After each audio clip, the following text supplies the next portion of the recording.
Paglabas ko ng kondo, ay muntik nang lumaglag ang puso ko sa sahig nang magsalita si Ace na kanina pa pala nakatayo sa labas ng pinto ng kondo. Nakapamulsa niya ang pinagmasda ng kabuuan ko. Nakasuot lamang ako ng floral dress na hanggang legs lamang. Bit-bit ang bag kong naglalaman ng mga gamit ko gaya ng makeup at extrang damit dahil may pictorial ako ngayon. Ganyan lang ang suot mo? Tanong niya, kaya tinignan ko ang sarili. Bakit? Mukha bang kulang? Pamimiloso po ko. May pictorial pa ako ngayong umaga at hindi ko alam kung anong oras matatapos dahil sa ibang lugar gaganapin bago sa studio. Baka sa ibang araw na lang. Anya ko, habang naunang maglakad. Sinong banting sa mga bata? Tanong niya. Padating na si ate. Sagot ko, habang nakasunod lamang siya sa akin. Sino nga palang ama ng anak ng ate mo? Tanong ni Ace sa akin, kaya bigla akong napatingin sa kanya. Wala ka nang pakialam sa personal na buhay ko, Ace. Anya ko, at pinindot ang elevator upang bumukas. Ang buhay ng ate mo ang tinatanong ko, hindi naman ang iyo. At hindi din ako interesado, no? Nanlaki ang butas ng ilong ko at yamot na pumasok ng elevator. O bakit? Type mo si ate? Gusto mong magpakaama kay Ryu? Napaka-multitasking mo namang lalaki. Nagpapakaama ka na nga sa ibang bata, aako ka pa ng responsibilidad sa ibang babae. Sagot ko, kaya ilang minuto siyang hindi nakaimik. Habang tumatanda pa lang babae, sumusungit. Siguro normal din sa matandang dalaga. Inis kong binaling ang tingin ko sa kanya, pero nasa harapan lang ang tingin niya at walang reaksyon. Kinamot niya ang nonya, kaya alam kong inaasar ako nito. Excuse me? Ready to mingle na kaya ako? Sagot ko. Okay, good luck. Sana lang mapagtiisan niya ang ugali mo, madaling sumuko sa konting bagay at problema. Ngisi niya, kaya napapikit ako dahil baka kung ano pa ang masabi ko. Ako pa talaga ngayon ang naging mababaw? Malalim na paghinga ang pinakawalan ko at muling nagsalita. Asikasuhin mo ang dapat mong asikasuhin at busy akong tao.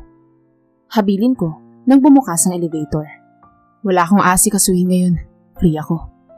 Nakasunod lamang siya sa akin. Okay. Naisagot ko at nagbadaling pumunta sa parking habang nakasunod din siya. Siguro ay kukunin niya din ang kotse niya.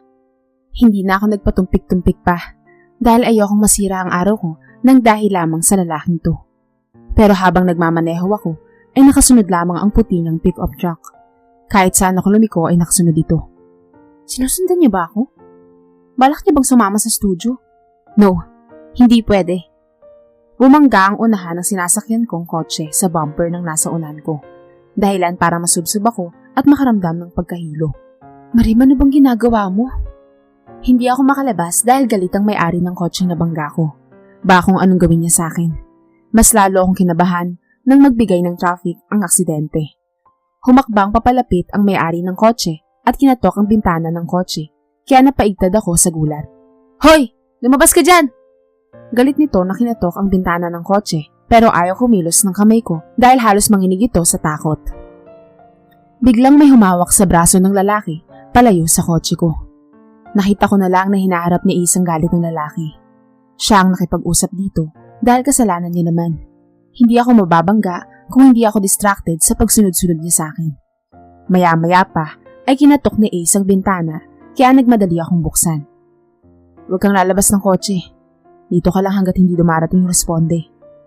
Marahan akong tumango at muli itong sumenyas na isara ang bintana. Inimbitahan ako ng pulis sa tabi upang pag-usapan kung anong mangyayari sa damage ng kotseng nabangga ko. Magkano bang kailangan mo? Tanong ni Ace sa lalaking galit pa din hanggang ngayon. 100k ang kailangan ko. Kabago-bago lang ng kotse ko, tas babanggain ng babaeng yan, hindi naman pala marunong magbaneho. Duro pa sa akin ng lalaki. Stop pointing your dirty fingers to her. Kaya kitang bilhan kahit 10 pa niyan. Anya ni Ace. Mayabang ka, di ikaw na magbayad sa akin. Inis na sabi nito. May pera ko. Nahihiya akong sabi at kinuha ang tseke sa wallet. Pero sarkastikong natawa ang lalaki. Kailangan ko ng cash. Busy akong tao at ayoko nang dumaan pa sa bangko para i-withdraw yung kakarampot mong pera. Sagot nito. Pero wala akong cash dito eh. Abay, hindi ko na problema yan, miss. Napapikit ako nang makaramdam ng pananakit ng ulo. Kinuha ni Ace ang cellphone at may tinawagan. Halos 15 minutes lang ang nakalipas nang dumating ang lalaking naka-business attire, dala ang black briefcase. Inilahad ni Ace ang kamay sa lalaki na hindi nag-atubiling bumilang ng pera sa itim na lalagyan at iniabot sa lalaki. Sinilip niya ang relo. Now, pwede na ba kami makaalis? Nakapamulsang tanong nito at hindi na nakainik ang lalaki matapos matanggap ang pera. Kami? You mean kasama ka? Tanong ko, dahilan para taasan niya ako ng hilay. Ayun ang kotse mo, sinasakay ng towing truck. Nanlaki ang mga mata ko. Bakit kasi nagdadrive ka ng walang lisensya? Patong-patong na violation ng labag mo, Marem. Naunang sabi ni Ace. Kung magko-commute ka, sana man lang may cash kang dala. Dagdag niya, kaya napapadyak ako sa gigil. Kasalanan mo kaya ako bumangga sa unahan eh. Masyado akong distracted sa pagsunod-sunod mo, Ace. Inis kong sabi. Ganyan ka pala magpasalamat? Okay, welcome. Sagot niya, kaya lalong nag-init ang ulo ko. Pero pinilit kong kumalma kesa pumatol sa lalaking ganito. Pagkahatid sa akin ni Ace sa studio, ay umalis din naman ito. Ngunit bago umalis ay kinuha nito ang cellphone number ko dahil masyado daw malaki ang utang ko. Nagkautang patuloy ako ng wala sa oras. Ginanap ang pictorial sa isang beach resort. It took a long time ago bago matapos. Nakakahilo ang init ng araw, pero go lang.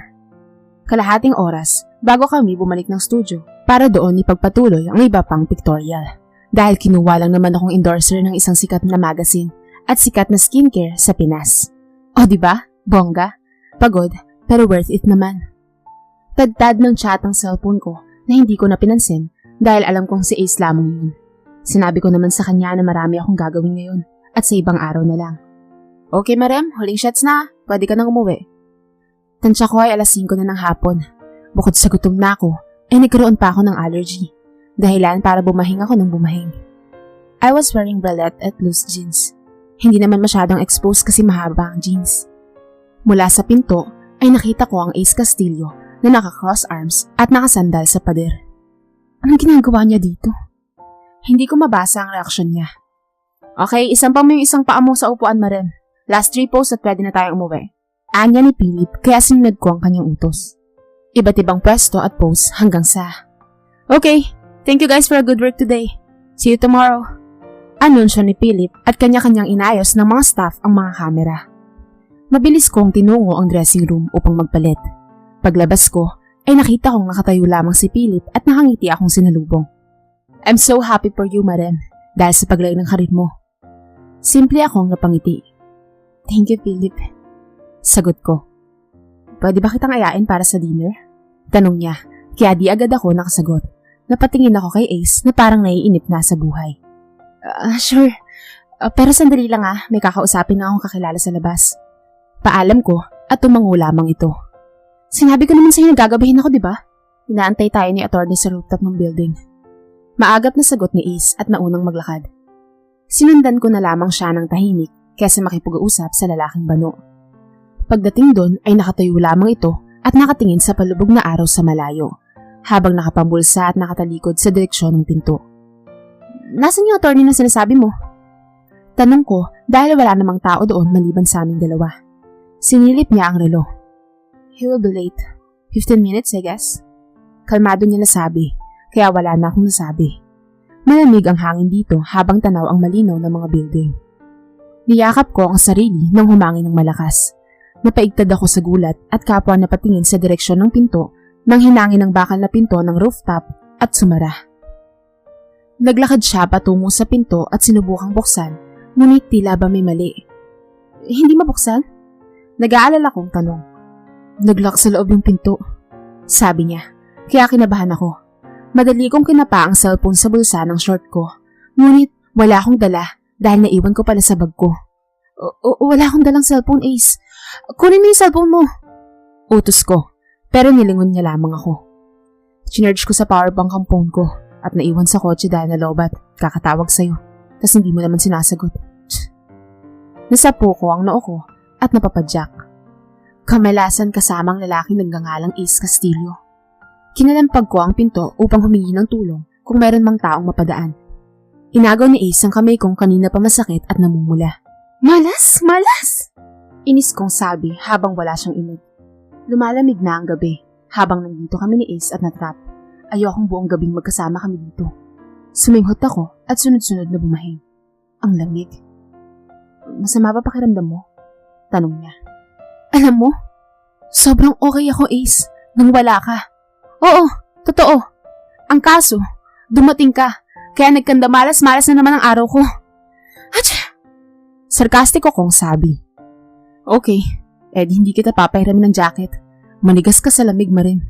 Sagot niya at naglakad palayo sa akin. Nakakaiyak at nakakagigil. Lord, sila yun yung lalaking to sa tahimik kong buhay. Mas tumitindi ang lamig sa labas ng rooftop habang mas gumagabi. Pakiramdam ko ay hindi na ako tatagal ng magdamag. Wala pa ring dumarating upang buksan ang pinto ng rooftop. Magkalayo kami ni Ace at parehas walang imikan sa isa't isa. Pinagsaklap ko ang dalawang palad ko at pinagkiskis upang painitin ang palad ko. Pero walang epekto. Manipis ang suot ko. Bukod sa masama ng pakiramdam ko, gutom na din ako at wala ng lakas. Lumapit si Ace sa akin, kaya sinalubong ko ang tingin niya. Ano naman yun? Pagtataray ko. Namewang siya sa harapan ko at umiwas ng tingin. Ano kayang pinaplano niyang gawin? Kahit sinong lalaki, gagawin ang bagay na to. Kinakabahan niyang sabi. Ha? Naitanong ko. Mabilis niyang hinubad ang suot na jacket, kasunod ang suot na puting t-shirt. Tumambad sa harapan ko ang maskulado niyang pangangatawan, kaya nanlaki ang mga mata ko. Isinuot niya sa akin, pati ang puting t-shirt at suot na jacket. At tanging itim na jeans lamang ang itinira sa sarili niya. Hindi ako nakaimik dahil nagkaroon ng init ang katawan ko. Paano siya? Nakaubad lamang siya tapos ang tindi ng lamig. Baka isumbat mo pa sa akin to at idagdag sa utang ko. Sarkastiko kong tanong. Patagilid niya akong tinignan at hindi sinagot. Kasalanan mo naman kung bakit tayo nandito Inaya-aya mo ako dito. Tapos di naman dumating ang attorney na sinasabi mo.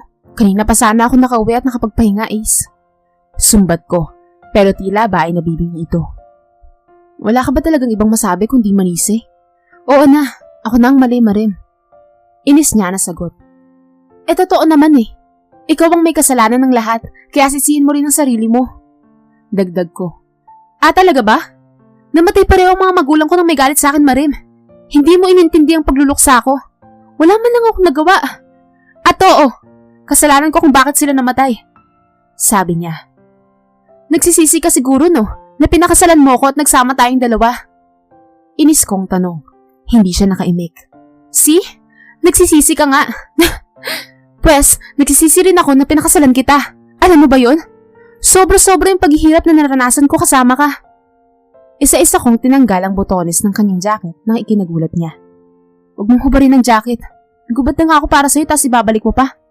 Dagdag niya. Wala akong pakialam. Inis kong sabi at binato sa kanya ang kanyang jacket. Pareho naman tayo nagtatrabaho nun, Marim. Tinigil ko ang pag-aaral ko para magtrabaho para mabuhay tayong dalawa nang walang tulong ng iba. Paano mo sasabihin na sobra-sobrang paghihirap mo Tanong niya hawak ang jacket.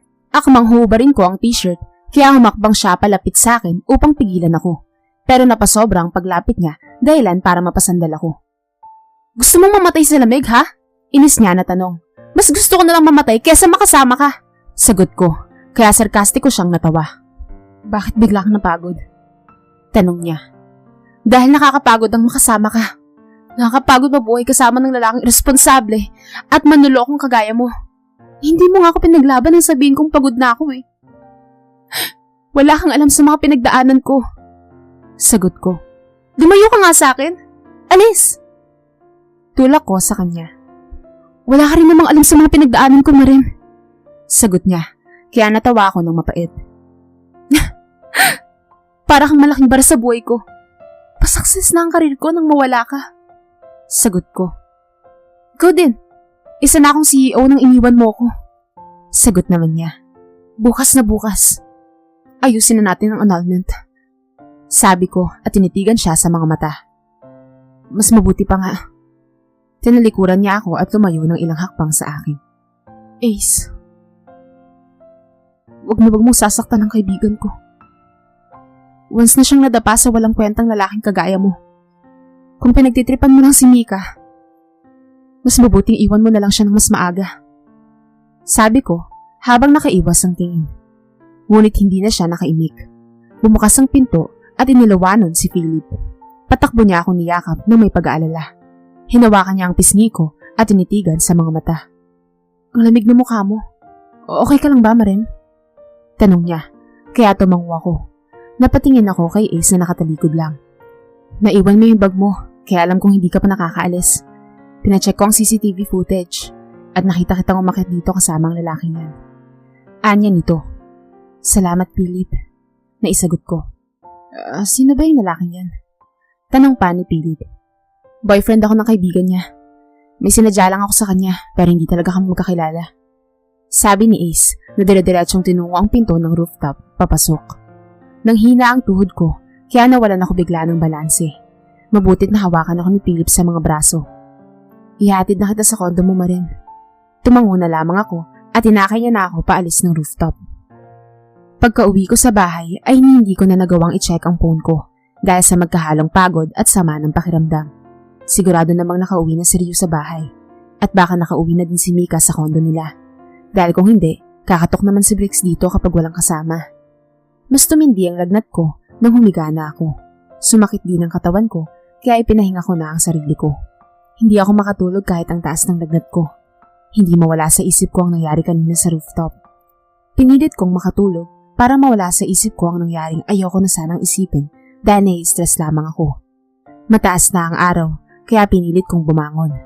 Sinilip ko ang orasan at nagulantang akong 3:00 na pala ng hapon. Hindi ko naramdaman ng gutom kahit pa wala akong umagahan at tanghalian dahil sa sama ng pakiramdam ko. Paglabas ko sa sala ay walang kahit ano. Tinatamad akong magluto at intindihin ang sarili ko. Hindi naman ako nagugutom kaya binuksan ko na lang ang TV para manood at matulog ulit.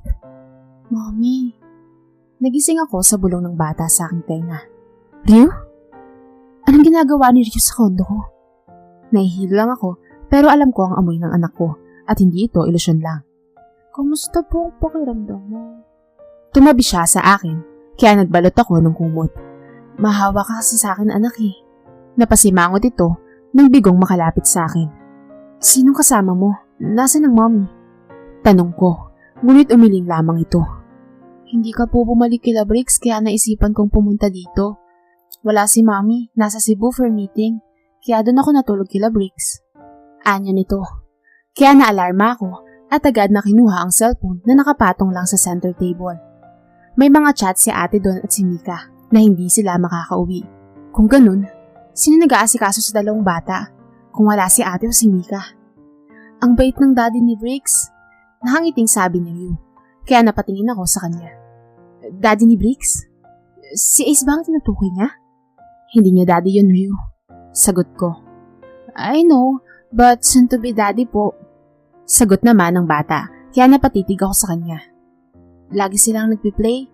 Kapag magkalaro nga sila, ayaw nang makipaglaro ni Briggs sa akin, mommy. Sumbong niya sa akin. Ang saya nila tignan. Gusto ko din ng ganun. Mapait niya na sabi, kaya hinimas ko ang noo niya at ngumiti. Alam ni Ryu ang lahat, na ako ang ina niya at hindi si ate. Babawi si mommy bukas kapag naging okay na ang pakiramdam ko. Deal? Nakangiti kong sabi, kaya yumakap siya sa akin. Pinilit kong magluto para makasabay kumain ng anak ko. Matapos ko siyang linisan, ay tinext ko si Ace na dito na matutulog si Ryu sa kondo ko. Hindi naman ito nag-reply sa text ko. Hindi ko tuloy alam kung nabasa niya ba o wala lang talaga siyang paki. Paano naman ang anak ko? Bitter kong bulong sa isip ko. Gaya na ng pag-usapan, ay naging maayos ang pakiramdam ko. Nakachat ko din si ate at sinabi kong ako munang bahala sa anak ko kahit na nakauwi na siya ng bahay ng gabi din na yun. Nakauwi na rin pala si Mika pero hindi na ako nag-abalang istorbohin pa sila dahil lakad namin itong mag-ina. Kasama naman nila si Ace. Pumunta kami ni Ryu sa mga lugar na gusto niyang puntahan. Bumili ng kung ano-ano at nag-food trip. Ang totoo ay masaya naman talaga kaming dalawa ng kami lang kaya hindi kailangan ni Ryu ng isang ama. Sa amin pa lang ni ate ay sobra-sobrang pagmamahal na ang matatanggap niya. Dalawa kaming mami ni Ryu. Inabot ng tanghali ang pamamasyal namin sa mall, kaya napagpasyahan namin kumain sa isang sikat na restaurant. Pero hindi pa man kami nakakapasok, ay, Marem! Malakas na boses ang tumawag sa akin at nakita ko na lamang ang palapit na si Mika. Hawak ang kamay ni Ace habang karga naman ni Ace si Briggs. Larawan sila ng buong pamilya. Ang ama ng anak ko, nagpapakaama at asawa sa ibang pamilya. Nakagat ko ang sariling labi upang pigilang maglabas ng emosyon. Wala na akong pagmamahal kay Ace, pero may nakaraan pa rin kami at may anak kami. Pero kasi, kakain na din ba kayo? Sabay na kayo sa amin. Tamang-tama, dito pa tayo nakita-kita. Masayang sabi ni Mika, kaya napangiti ako. Pumasok kami ng restaurant at magkakaharap na naupo sa malaking mesa na kasya lang para sa aming 5. Dahil madalas kami ni Mika dito, madali na lang para sa kanya na pumili ng pagkain na o-orderin. Nakakailang na magkakasama kami sa isang mesa matapos ng nangyaring sumbatan namin ni Ace kagabi. Marem, ano ba? Sabihin mo nga, apektado ka pa rin ba? Daddy, gusto ko po ng beef steak. Turo ni Briggs kay Ace, kaya naiilang akong nag-iwas ng tingin at pasimpleng inayos ang buhok. Daddy, gusto ko din. Nakangiting sabi naman ni Mika, kaya dumampot ng pagkain si Ace upang pagsilbihan ng mag-ina. Anong gusto mong kainin, View? Naitanong ko na lamang. Kahit po ano, naisagot na lang ng bata. Naninikip ang dibdib ko sa bawat pagkilos ko kasama si Ace.